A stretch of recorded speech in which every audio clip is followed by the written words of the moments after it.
반갑습니다. 오늘은 항등식과 나머지 정리 첫 번째 시간입니다. 교과서 22쪽을 펴주세요. 자, 항등식에는 어떤 성질이 있는지에 대해서 알아볼 건데, 여러분 항등식이 무엇일까요?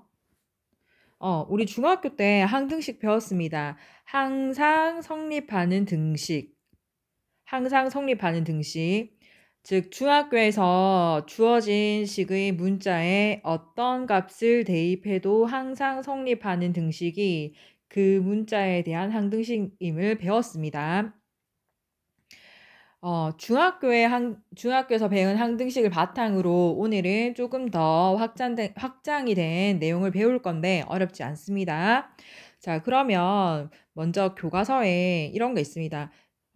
위에 시작하는 부분에 보면 다음 등식 중에서 항등식인 것을 찾아보자 라고 했습니다.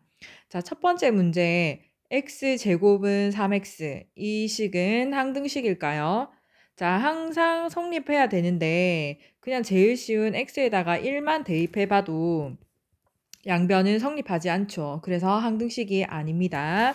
그리고 두 번째 식은 그냥 좌변을 전개한 것밖에 없습니다. 그래서 이 식에는 x에 어떤 값을 넣어도 항상 성립하죠. 그래서 항등식이 됩니다. 자, 항등식에 대한 복습을 해봤고요. 우리는 항등식에 어떠한 성질이 있는지 한번 볼까요? 자, 등식 ax 제곱 더하기 bx 플러스 c는 0이 x에 대한 항등식이 되려면 a, b, c는 각각 어떤 값이어야 될까? 즉, 얘들아, x에 대한 항등식이 되려면 x에 어떠한 값을 대입해도 항상 성립해야 되죠. 그러면 x에 제일 쉬운 0을 먼저 대입해 봅시다. 어떤 값을 대입해도 항상 성립을 하니 제일 간단한 값인 0을 대입하면 c가 0이 됩니다. 그리고 x에다가 1을 대입하면 c가 0이었으니까 a 더하기 b는 0이라는 값이 나오고요. x에다가 마이너스 1을 대입하면 a 마이너스 b는 0이 됩니다. 자, 그래서 이 두 식을 연립을 하면 a 값이 얼마? 0. 그 다음에 b 값이 얼마? 0. 그리고 위에서 c가 0이라고 나왔습니다. 즉, 지금 교과서에 23쪽에 보면요. 자, 항등식의 성질 나와 있습니다. 많이 써먹습니다. 근데 문제에 적용하는 연습이 좀 더 잘 돼야 되는데 한번 보겠습니다. ax 제곱 더하기 bx 플러스 c는 0이 x에 대한 항등식이면 각각의 개수는 0이고 개수가 0이면 당연히 이 식의 값은 0이 될 거고 x에 대한 항등식이 됩니다. 지금 문장이 문장으로 되어 있는데 쌤이 그냥 이거를 표현을 해볼게요. 밑에 있는 것도 문장으로 되어 있는데 그냥 간단하게 식으로 이렇게 표현하면 어떨까요? 자, a의 x제곱 더하기 b의 x 플러스 c가 0이 x에 대한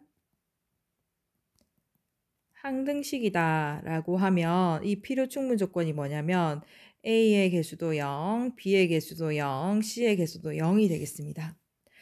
자, 밑에 있는 식은요. A의 x제곱 더하기 B의 x 플러스 C랑 A-x제곱 더하기 B-x랑 C- 요게 x에 대한 항등식이 된다라는 것은 A의 개수랑 A-의 개수값이 같고 B랑 B-C와 C-, 즉 제곱에 대응하는 개수값이 같고요. 그 다음에 X에 대응하는 개수값이 같아야 됩니다. 그리고 상수함끼리 같아야 됩니다. 어렵지 않죠? 어려운 내용이 아니기 때문에 그냥 자연스럽게 받아들이면 되겠습니다. 다음 우리 이제 사쪽 아니지. 다음 이제 밑에 있는 여기 미정계수법이라고 하는데 잘못된 겁니다. 문제 1번 한번 쌤이랑 같이 풀어볼게요. 자, 문제 1번. 다음 등식이 x에 대한 항등식이 되게 하는 상수 ABC의 값을 구하시오. 자, 봅시다. x에 대한 항등식이었다. 그러면 앞에 있는 개수가 뭐 a-1의 값은 0. 그 다음에 b 플러스 2의 값은 얼마? 0. c 플러스 3의 값은 얼마? 0. 따라서 a 값이 얼마? 1. b의 값이 얼마? 마이너스 2. c의 값이 얼마? 마이너스 3. 자, 그 다음에 이 문제는 어떻게 될까요? 제곱에 대한 거는 같아야 되니까 b의 값은 얼마? 1. 그 다음에 x항에 대한 값도 같아야 되니까 a 값이 얼마? 3. 그 다음에 상수항끼리 같아야 되니까 c 값은 얼마? 마이너스 5. 자, 우리는 중학교 때 배운 항등식의 성질을 확장하여 항등식의 성질에 대해서 배웠고요. 항등식의 성질을 이용하여 주어진 등식의 정해지지 않은 미지의 개수를 정하는 방법을 미정개수법이라고 합니다. 많이 나오는 문제죠. 항등식의 성질을 이용해서 미지의 개수를 정하는 방법 미정개수법. 쉬워요. 문제 2번 보세요. 주어진 등식에서 개수가 정해지지 않았죠. 그런데 문제가 항등식이었습니다. x에 대한 항등식의 성질을 이용해서 정해지지 않는 개수를 정하는 문제, 미정개수법. 자, 이 문제는 푸는 방법이 두 가지가 되겠습니다. 두 가지가 되는데 첫 번째는 동류항의 개수를 비교하는 것. 양변의 동류항의 개수를 비교하는 것. 이거를 그냥 명칭은 안 나와 있는데요. 개수 비교법이라고 합니다. 자, 개수를 한번 비교해 보자. x의 3승 빼기 3x의 제곱 플러스 3이 좌변이었고요. 우변은 x의 3승 빼기 3의 x의 제곱 플러스 3x 빼기 1 플러스 a의 x 빼기 a 플러스 b. 다시 정리하면 x의 3승 빼기 3x의 제곱 플러스 3 플러스 a의 x 플러스 마이너스 1 마이너스 a 플러스 b. 자, 어떻게 한다고요? 양변에 x제곱에 대한 개수, 자, 그 다음에 x항에 대한 개수 비교했더니 뭐가 돼야 돼? 0이 돼야 되고요. 상수항에 대한 개수 비교했더니 뭐가 돼야 돼? 3이 돼야 돼. 그러면 a 값이 얼마야? 마이너스 3이고요. 마이너스 3을 대입하면 b 값이 얼마예요? 1이 됩니다. 이걸 뭐라고? 양변에 동류항에 대한 차수가 같은 항에 대한 개수를 비교하는 문제입니다. 개수를 비교해서 푸는 법, 개수비교법. 다음은 항상 성립하는 등식이라고 했으니 어떠한 수를 대입해도 성립을 하죠. 그러면 쉬운 수를 대입해서 문제를 푸는 수치 대입법이 있습니다. 자, 수치 대입법보다는 선생님은 개수 비교법을 더 많이 쓰겠지만 수치 대입법도 어떤 쉬운 수를 대입해서 문제를 풀기 쉬울 때도 있습니다. 때에 따라서 푸는 방법을 자기가 정하면 되는데, 자, 적당한 수를 대입해도 성립하죠. 항등식이었으니까. 그러면 첫 번째 어떤 수를 대입해 볼까? 선생님은 1이라는 숫자가 보여요. 왜? 여기가 0이 되고요. 여기가 0이 되고요. 여기가 0이 되죠. 1을 대입하면. 그러면 좌변은 1 마이너스 3 플러스 3 해서 양변은 그러니까 우변은 1이 되죠. b가 되죠. 그래서 따라서 계산을 하면 b 값 얼마? 1이 되고. 자, 그 다음에 쉬운 수는 모르겠으면 x가 없어지는 게 좋으니까 x에 0을 대입합시다. 그럼 좌변의 값은 3이 되고요. 우변은 마이너스 1, 그 다음에 마이너스 a, 그 다음에 b 값은 1. 따라서 a 값이 얼마가 된다? 마이너스 3이 되겠습니다. 즉, 항등식의 성질을 이용해서 미정계수법 문제는 잘 풀 수 있어야 됩니다. 자, 다음은 우리 또 항등식의 성질을 이용하는 두 번째 나머지 정리가 되겠습니다. 자, 나머지 우리 나머지 구하는 거 했잖아. 어떻게? 이 다항식을 예로 나누었을 때 나머지 직접 나누어도 되고요. 직접 나누는 것도 우리 지난 시간에 연습을 했었죠, 여러분. 그리고 뭐도 했었다. 조립제법으로 2, 마이너스 1, 마이너스 1, 3, 마이너스 1에서 어떻게? 이거 개수에 대해서 개수만 가지고 와서 계산을 한 다음에 이 부분이 나머지다라는 것까지 했습니다. 자, 그런데 봐봐.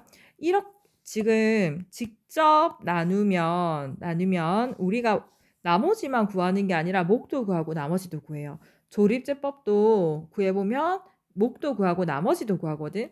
나머지만 구할 수 있는 방법은 없을까? 나머지만 구할 수 있을 것 같아요. 주어진 다항식을 x 플러스 1로 나누었을 때 몫이 있을 거고요. 나누는 식이 1차식이었으니 나머지는 상수항 r이 될 수밖에 없어. 그런데 이 식은 무슨 식? x에 대한 항상 성립하는 항등식입니다. 맞죠? 그러면 x에 대한 항등식입니다. x에 대해서 항상 성립을 하죠. 그러면 뭐 하자? 양변에 대입을 해보자. 무엇을 대입해볼까요? x에다가 마이너스 1을 대입해보면요. 여기가 p의 마이너스 1이 되고 이 항은 사라집니다. 0이 되죠? 바로 구해지네. 나머지 r은 마이너스 1을 대입하면 돼. 마이너스 1, 여기서 마이너스 1은 어디서 나왔죠? 여기서 이 마이너스 1은 어디서 나왔죠? 나누는 이 식의 자체가 0이 되는 값이었습니다. 자, 지금 방금 우리가 한 것이 나머지 정리입니다. 다시 한 번만 더 정리를 해볼게요. 방금 한 것 똑같습니다. 어떤 px라는 식이 있고요. x-알파로 나누었을 때 몫이 있을 거고 1차식으로 나누었을 때 나머지 r이 그러니까 1차식으로 나누었으니 상수항 r이 나머지가 되겠죠. 이 식은 뭐라고요? x에 대한 항등식입니다. 자, 우리 이 식에 여기서 무엇을 대입하자? x에 알파를 대입하자. 알파를 대입하면 여기에 알파를 대입하면요. 여기는 0이 되고 이렇게 됩니다. 즉 나머지가 바로 구해지죠. 이것이 뭐라고? 나머지 정리라고. 자, 교과서에 나머지 정리 파란 박스 나와 있습니다. 나머지 정리 다항식을 1차식. 그런데 여러분 중요한 건 뭐라고? 나머지 정리는 1차식으로 나누었을 때입니다. 1차식으로 나누었을 때 나머지를 바로 구할 수 있다라는 거지. 이 식을 무엇으로 하는가? 0이라는 0이 되는 x 이꼴 알파라는 이 값을 대입하면 됩니다. 그러면 도대체 조립제법이란 나머지 정리가 있어서 조립제법은 언제 쓸 수 있다? 몫이라 나머지를 다 구하고 싶을 때 쓰면 되고요. 나머지 정리는 나머지만 구하고 싶을 때 하면 되는데 단 어떤 조건이 붙는다고요? 나누는 식이 1차식일 때 써먹으면 되겠습니다. 사실 조립제법도 1차식일 때 써먹는 거 맞죠? 얘도 1차식일 때 써먹습니다. 조립제법도 1차식일 때 써먹는다는 거. 자, 그러면 우리 나머지 정리를 이용한 문제 한번 풀어봅시다. 자, 다항식을 1차식으로 나눴을 때 나머지를 구하시고, 자, 어떻게 한다? 얘를 0으로 하니까, 이거를 0으로 하니까, 이거를 0으로 하니까. 그래서 p에다가 뭐 대입, 1 대입, 여기다 뭐 대입, 2 대입, 여기다 뭐 대입, 마이너스 2분의 1 대입. 자, 대입해서 계산해보면요. 3, 2, 8분의 21이 나옵니다. 선생님은 계산해 봤고요. 개인적으로 확인 한번 해보면서 풀어보세요. 자, 다음 다항식을 1차식으로 나누었을 때 나머지를 구하시오. x 앞에 개수가 2였습니다. 그러면 뭐 조립제법에서는 뭐 몫에 대해서는 앞에 붙어 있었던 개수만큼 나누었죠. 근데 나머지에서는 변화가 있었다 없었다? 없었습니다. 그래서 나머지 정리를 써먹을 때 그냥 이 식을 0으로 하는 값 대입해서 구해주면 되겠습니다. 어렵지 않죠? 자, 오늘은 중학교에서 배웠던 항등식에 대해서 항등식의 성질과 나머지 정리에 대해서 간단하게 학습을 해봤습니다. 다음 시간에 나머지 정리 남아있는 부분 더 학습을 하고 스스로 확인하기까지 해서 마무리하도록 하겠습니다. 여러분 열심히 하셔야 됩니다.